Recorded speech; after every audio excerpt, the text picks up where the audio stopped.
Good morning, students. Today we will start chapter 4, that is linear equation in two variables. जैसा नाम से ही पता लग रहा है, इसमें हम दो वेरिएबल्स यूज करेंगे.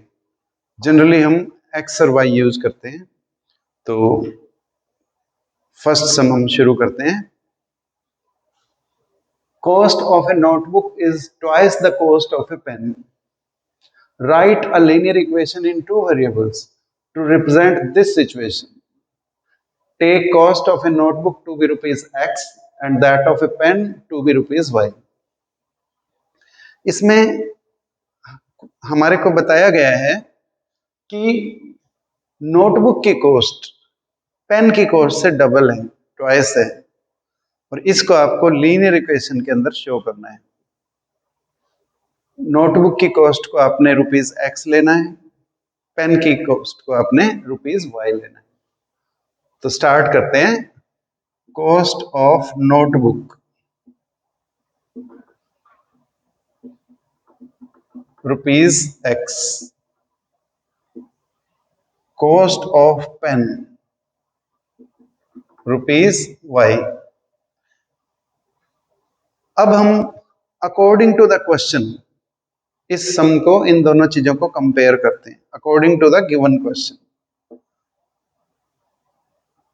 According to given question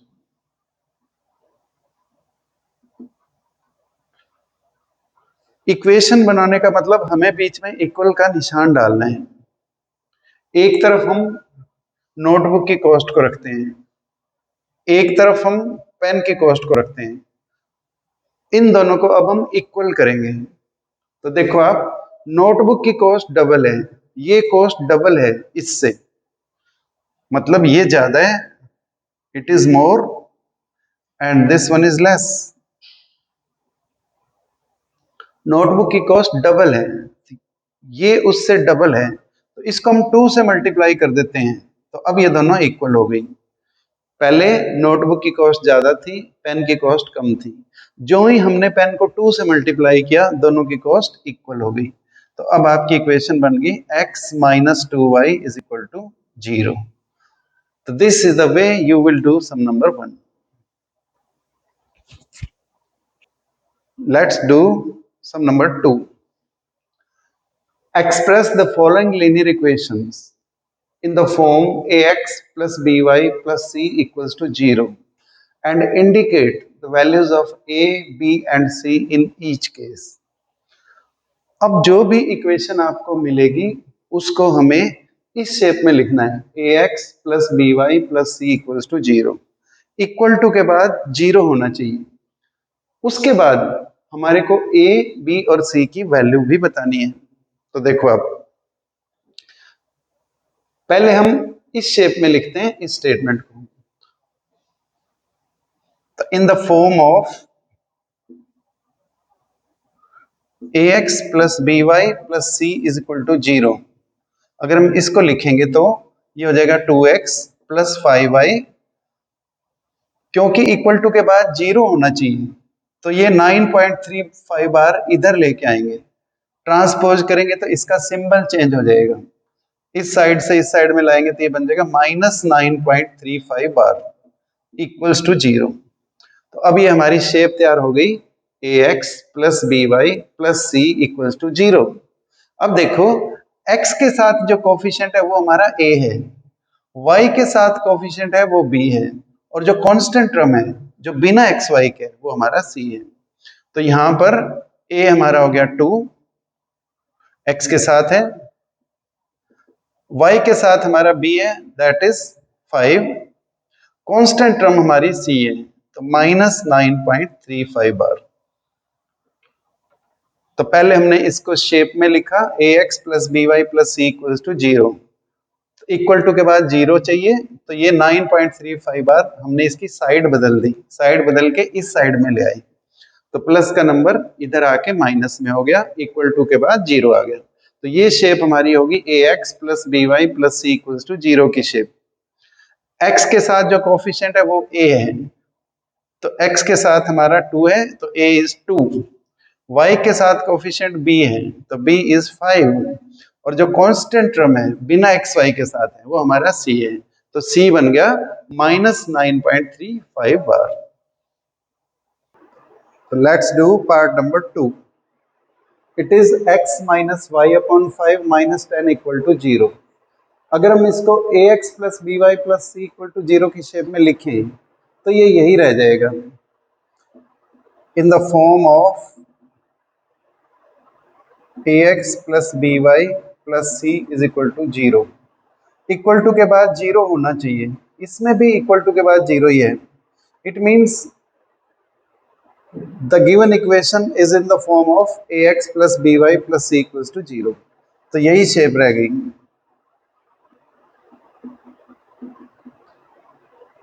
x के साथ जो कोफिशिएंट है वो a है, यहाँ पर x के साथ कुछ भी नहीं है, इसका मतलब यहाँ पे 1 है, तो a इज 1। y के साथ यहाँ कुछ नहीं है तो यहाँ भी 1 हो गया, तो b इज इक्वल टू -1/5 और ये कांस्टेंट टर्म हमारी होगी c, तो c हमारा हो गया -10। x के साथ कोई कोफिशिएंट नहीं है, दैट मीन्स 1। यहाँ y के साथ कुछ नहीं है तो -1 हो गया, तो ये बन गया b equals to -1/5 and c equals to -10. So this is the way you will do part number 2. So let's do part number 3. It is -2x plus 3y equals to 6 in the form of ax plus by plus c equals to 0. Equal to के बाद 0 होना चाहिए, it means 6 हमें इधर लाना पड़ेगा, तो -2x plus 3y and if we will transpose 6, इसकी साइड बदलेंगे तो ये हो जाएगा -6 इक्वल्स टू 0। तो ये शेप तैयार होगी ax plus b y plus c equal to 0 की। तो यहाँ पर अब हमारे लिए a-2, जो x के साथ कोफिशिएंट है वो a है, y के साथ जो कोफिशिएंट है दैट इज 3, तो y की वैल्यू 3 हो गई। कांस्टेंट टर्म हमारी क्या होगी c, तो c इक्वल्स टू -6। तो this is the way you will do part number 3। तो इस सम के बहुत सारे पार्ट्स हैं, लगभग सब पार्ट एक जैसे ही हैं, इसलिए मैं कुछ पार्ट्स आपके छोड़ देता हूँ आपके खुद के करने के लिए। तो आप अपने पार्ट्स करें और उनके आंसर्स जरूर मिलाएं। मैथ्स का बेटा रूल है कि आप जो ही एक सम करते हो उसी टाइम उसका आंसर मिलाया करो।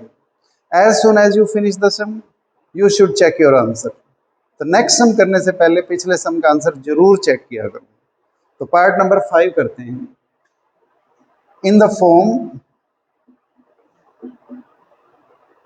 ax plus b y plus c equals to 0। Equals to के बाद 0 होना चाहिए, तो 2x माइनस का 5y इधर ले आएंगे तो प्लस 5y इक्वल्स टू 0।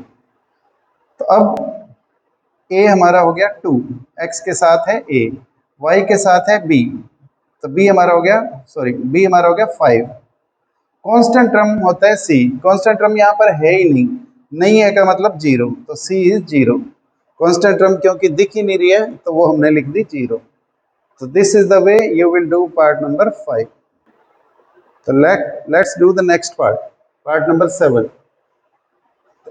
इसको हम अगर इस शेप में लिखते हैं, in the form of ax plus b y plus c is equal to 0। तो क्योंकि x हमारा है ही नहीं तो आप चाहो तो इसको 0x लिख सकते हो, इसको हम छोड़ भी सकते हैं, छोड़ना चाहें तो plus y minus 2 is equal to 0। 0x को आप डिलीट भी कर सकते हो क्योंकि 0x इज 0। तो अब देखो x का कोफिशिएंट a है, तो a इज 0, y के साथ कुछ भी नहीं है तो y equals to 1 and c is equal to -2। ax plus by, b means 1y minus 2, that is constant term. तो a is 0, y is 1, c is -2। तो let's do the last part. 5 equals to 2x, इसको हम लिखते हैं in the form ax plus by plus c is equal to 0। आप चाहें तो 2x को उधर भी रख सकते हो, चाहे तो इधर भी ला सकते हो। तो ये हो जाएगा आपका, अगर हम इधर ले आते हैं तो -2x + 5 = 0। y यहाँ पर नहीं है, तो आप चाहें तो यहाँ पे 0y भी लिख सकते हो, ऐसे लिख सकते हो। लेकिन अगर आप इसे छोड़ना चाहें तो आप इसको ऐसे भी लिख सकते हो, -2x + 5 = 0। तो अब x का कोफिशिएंट a है, तो इट इज -2। y हमारे पास है ही नहीं, तो y का कोफिशिएंट b है, तो b is 0 and constant term c is 5। आप चाहें तो 5 को भी उधर लेके जा सकते हो, तब x हो जाएगा हमारा, a हो जाएगा 2, b 0 और c -5 हो जाएगा। तो this is the way you can do part sum number 5। Yes, students, exercise 4.1 was too small. Therefore, we will be starting exercise 4.2 also. So let's do some number 1. Which one of the following option is true and why? Y equals to 3x plus 5 has a unique solution, only one solution, or infinitely many solutions. So the correct answer is part number 3, infinite many solutions. Infinite many solutions. इसका reason हम देखते हैं, जिससे आपको clear हो जाएगा क्यों। y equals to 3x + 5, अगर आप x की वैल्यू 1 पुट करें तो y is equal to 3 × 1 + 5, that is 8।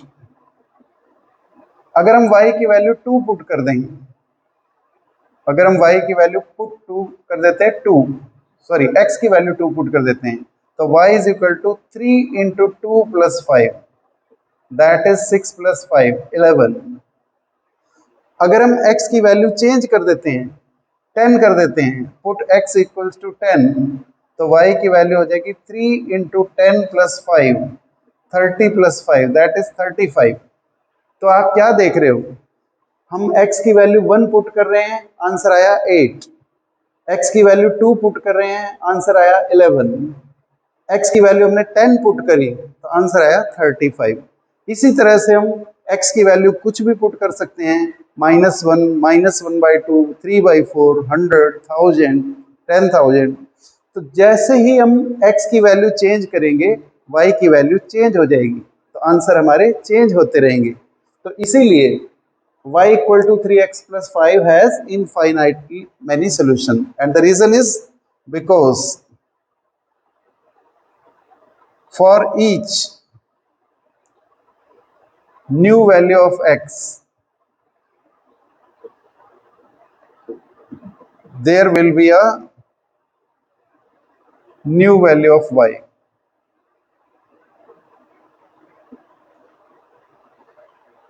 Because for each new value of x की जो ही हम वैल्यू चेंज करेंगे, तो y की वैल्यू भी क्या हो जाएगी, चेंज हो जाएगी। तो this is the way, this is why this solution, this equation has infinite many solutions. So let's do some number 2. Write 4 solutions for each of the following equations. तो जितनी भी इक्वेशंस आपको इस क्वेश्चन में दी गई हैं, आप उनके 4 सॉल्यूशंस हर एक के निकालेंगे। इसका सबसे आसान तरीका ये है कि पहले हम x की वैल्यू 0 पुट करें, फिर y की वैल्यू 0 पुट करें, फिर x की वैल्यू 1 पुट करें, फिर y की वैल्यू 1 पुट करें।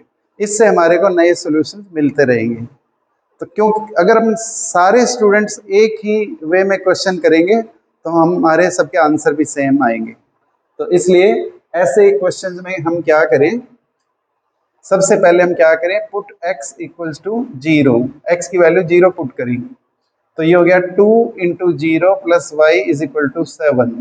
2 × 0 इज 0, तो y इज इक्वल टू 7।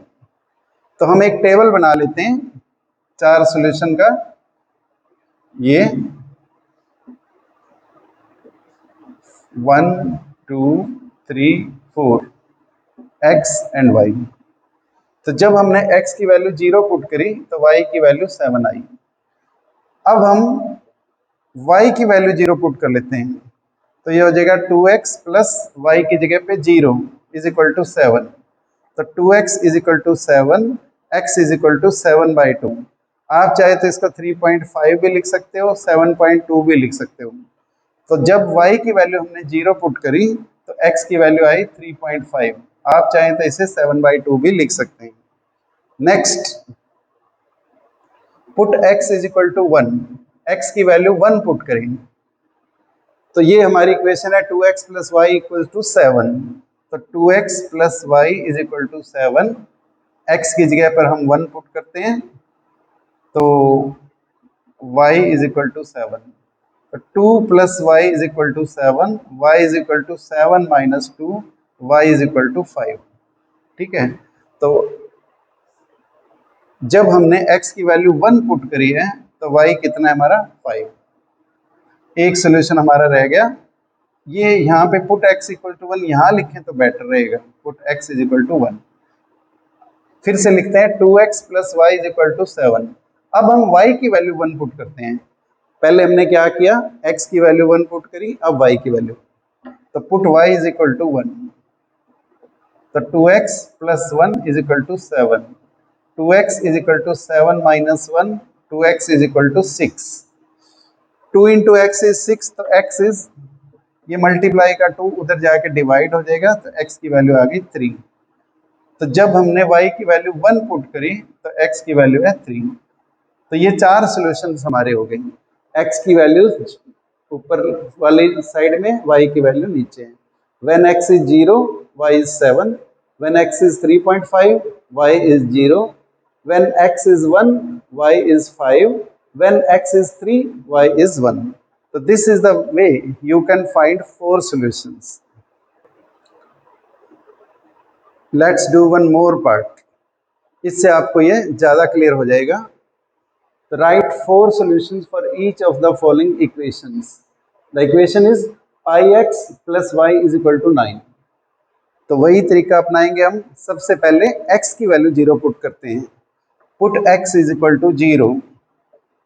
तो जब हम x की वैल्यू 0 पुट करेंगे तो pi into 0 plus y is equal to 9। Pi into 0 is 0, तो y की वैल्यू हमारी होगी 9। तो when x is 0, y is 9। Now put y equals to 0। अब हम y की वैल्यू 0 पुट करेंगे तो ये हो गया पाई x। y की जगह हम 0 पुट कर देते हैं इक्वल्स टू 9। तो pi x is 9, that means pi x is 9, x is 9 upon pi.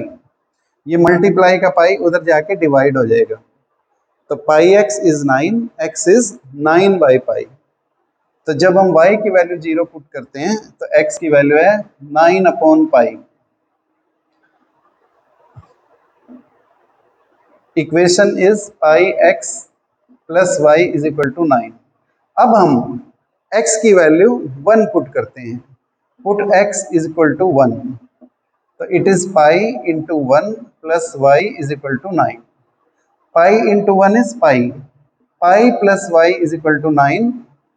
तो y is equal to 9, plus का पाई उधर जाएगा तो माइनस पाई। तो पाई प्लस वाई 9, पाई को ट्रांसपोज करेंगे उस साइड में जाएगा तो माइनस हो जाएगा। तो जब x की वैल्यू 1 है तो y is 9 minus pi. x की वैल्यू 1 तो y की वैल्यू 9 माइनस पाई। तो pi x plus y is equal to 9। अब हम y की वैल्यू 1 पुट करते हैं, put y is equal to 1, put y equals to 1। तो it is pi x plus y की जगह पे पुट करेंगे 1 equal to 9। Pi x is equal to 9 minus 1, pi x is equal to 8, x is 8 upon pi. तो जब हम y की value 1 put करते हैं तो x की वैल्यू है 8 अपॉन पाई। ये हमने y की वैल्यू 1 पुट करी तो x की वैल्यू आई 8 अपॉन पाई। तो आई होप आपको अच्छी तरह समझ में आया होगा। So this is the way you can do sum number 2.